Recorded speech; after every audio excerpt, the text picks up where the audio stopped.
By the way, Nigeria and Angola have opposed a reduction in their crude oil production quotas by the Organization of Petroleum Exporting Countries ahead of OPEC meeting today, which of course should happen today. Report says oil member states were far from resolving the deadlock over oil production quotas for some African members that had already forced the group to delay a critical meeting amid faltering prices. The report stated that the Saudi-led alliance had not been able to reach an agreement with Angola and Nigeria, which were pushing back against lower quota limits for 2024 that reflect their diminished production capabilities. Well, to provide some perspective, I'm joined by the Associate Director and Head of Augusto Consulting, Mr. Jimmy Ogbobina. He joins me virtually now. Thank you, Mr. Ogbobina, for joining us. We appreciate your time. Let's get started right with Saudi Arabia, which has been making a voluntary oil production reduction of 1 million barrels per day since July. Is asking other members of the coalition to reduce their quotas to share the burden of costs. Do you see OPEC agreeing to this call in today's meeting, or how might the outcome of the OPEC meeting today affect the prices of crude oil? So first, let me just start with a little joke. Nigeria has no business with this conversation. Okay. This conversation is firstly, for producers who are capable of not only meeting their quota, but can exceed it.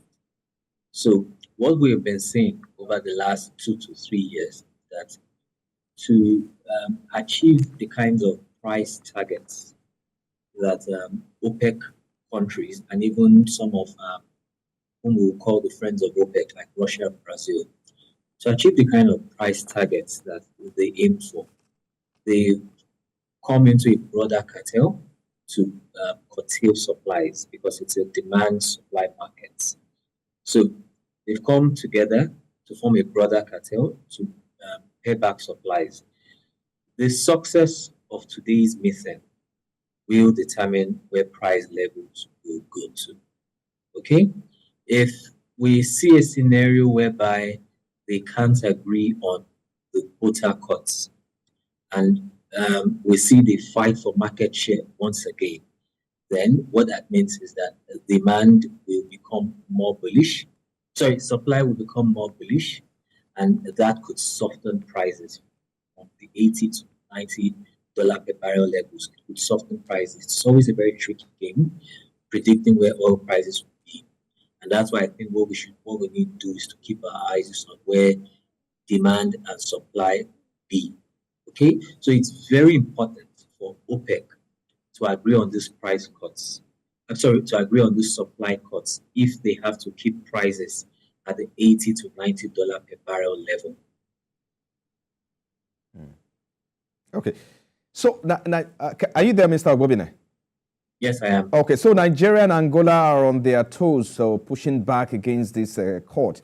And this is simply because I want us to just look at the issue, because Nigeria in particular has not been able to meet up with her production quota, as you said. How much power does Nigeria wield on the negotiation table, looking at the fact that, OPEC is planning to cut back the production output for its members, inclusive Nigeria? I'm sure somewhere in OPEC office in Vienna, they'll be running jokes on Nigeria, really. Why this argument around your quota? Nigeria's quota has been left frozen around the 1.7 to 8 million barrel mark for a while. Every time OPEC have converged to review quotas, Nigeria's quota has been left untouched. However, all through this period, OPEC has seen that Nigeria has struggled with typically zone 300 to 400,000 barrels in negative variance from our quota. In other words, every time we do 1.3, then we're about 400,000, and when we do 1.4, then we're about 300,000 barrels in negative variance from our quota. What this means is that you also need to appreciate that they also quota, people also breach their quota.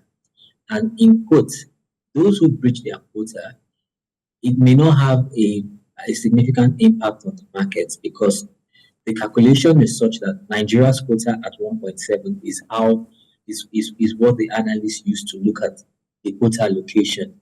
But because Nigeria is 300 to 400,000 short on its quota, what that means is that for those who are breaching and flouting this quota, the market can absorb another 3 to 400,000 barrels.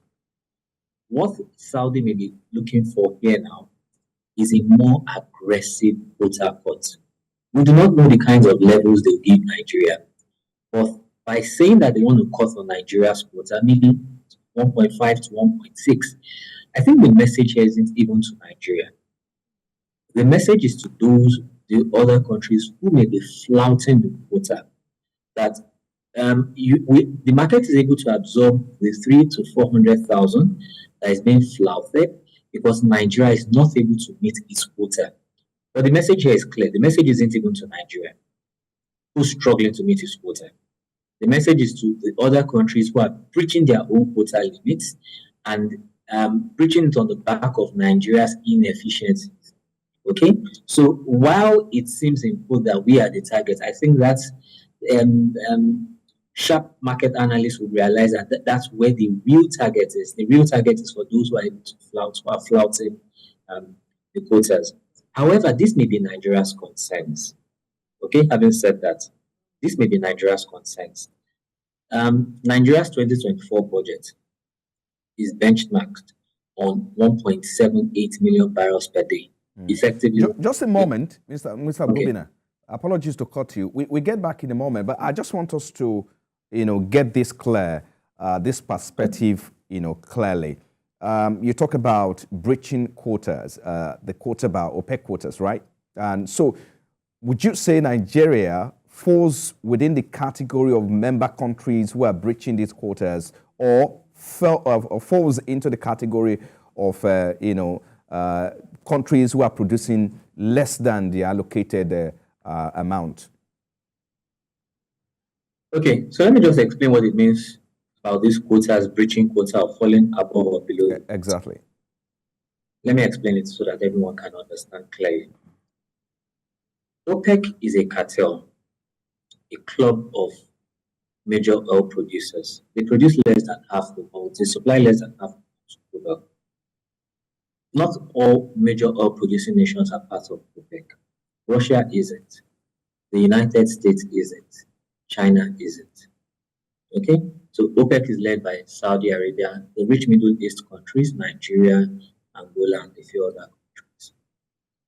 So what OPEC tries to do is, OPEC being a significant market supplier of crude oil, because this is a demand-supply scenario, it acts on the forces of demand and supply such that when supply of oil is greater than the demand for oil, what happens is that because you have more oil, more sellers chasing few buyers, then the oil prices go down.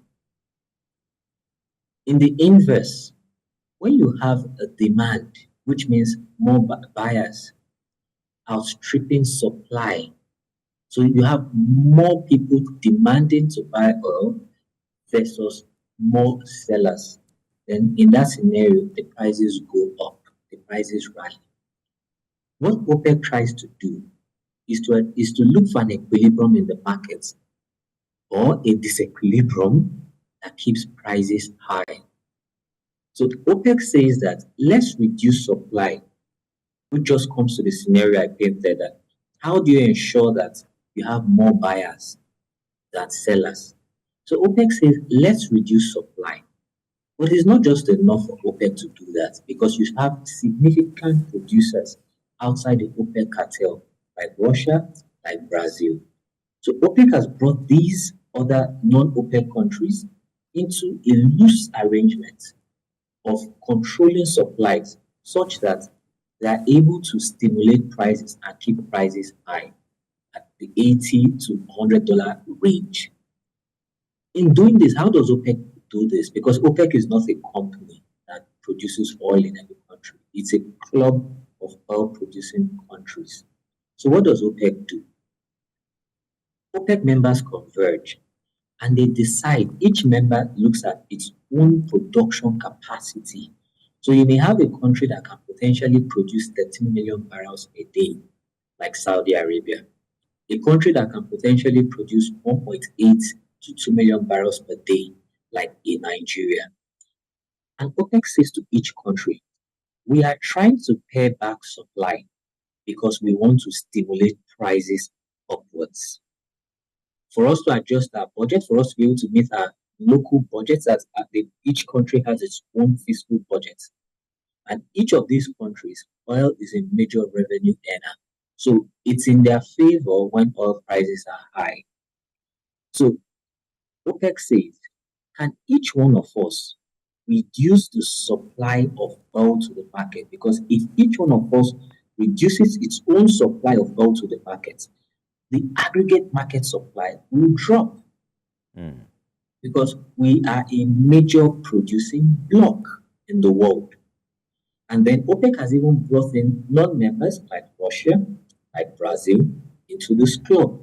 Okay. So to answer your question yes, of yes, go ahead. Breach, to answer your question of the breach or falling below, the Nigerian quota is around 1.7 million barrels per day. In other words, OPEC says to Nigeria, you can produce up to a limit of 1.7 million barrels per day. Bigger nations like Saudi Arabia, about 1 to 2 million barrels have been taken off their quota. So Nigeria, please do not produce more than 1.7 million. If we can all keep within the quota, then we'll drive prices higher.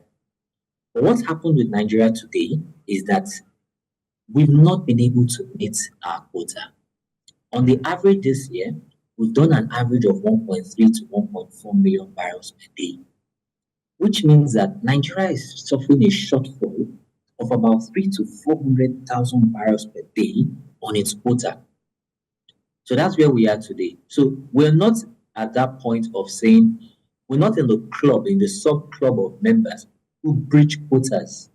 Rather, we are in the unfortunate end of the curve of members who cannot meet their quotas. And it's a bad place to be for an oil-producing country. Because remember that our quota has been pared back. And at the best of times, Nigeria should be able to do 2 million barrels. Okay? So we should be able to do 2 million barrels. We've been given a quota of around 1.7 million barrels, and we are producing an average of 1.3. So you can see the layers in the data set, and we are much below. First, we are much below our potential. Okay? We're having a shortfall of about 700,000 below our potential. And then even secondly, we are suffering another shortfall on the OPEC quota of another 400,000 barrels a day. So that's where we are as a country in terms of this quota conversation. That's where Nigeria is. Okay. I asked that question earlier because some people want to look at it, whether it's market politics or market regulation. But away from there, in the 2024 fiscal year, Nigeria is targeting crude oil production of about 1.8 million barrels per day with the benchmark of $77 per barrel and with exchange rate of 750 naira to dollar. How do you suppose the government can achieve this target, given a per quota limit of between 1.3 to 1.5 barrel per day? Okay, if I were to add a few things to conclude that conversation on quota, especially because we have to look at it from a Nigerian perspective, what are some of the issues that mine or distort a country's capability or capacity to meet its quota or even surpass its quota? First, it possibly will arise as a result of underinvestments. The oil industry upstream oil and gas industry is one that requires significant investment of capital nature. Okay? And that's where you find the likes of Venezuela. Sadly, Nigeria has also fallen into that band. We've underinvested over the years. Underinvested in new fields, underinvested in even existing fields. And then secondly, so that's a general rule. And then secondly, we have also suffered some form of homebred issues, vandalization, the force majeure that sometimes comes with vandalization, where producers would rather shut down the pipeline that has been breached as opposed to opening up this pipeline and leading to spillage and other consequential environmental factors as a result of oil theft.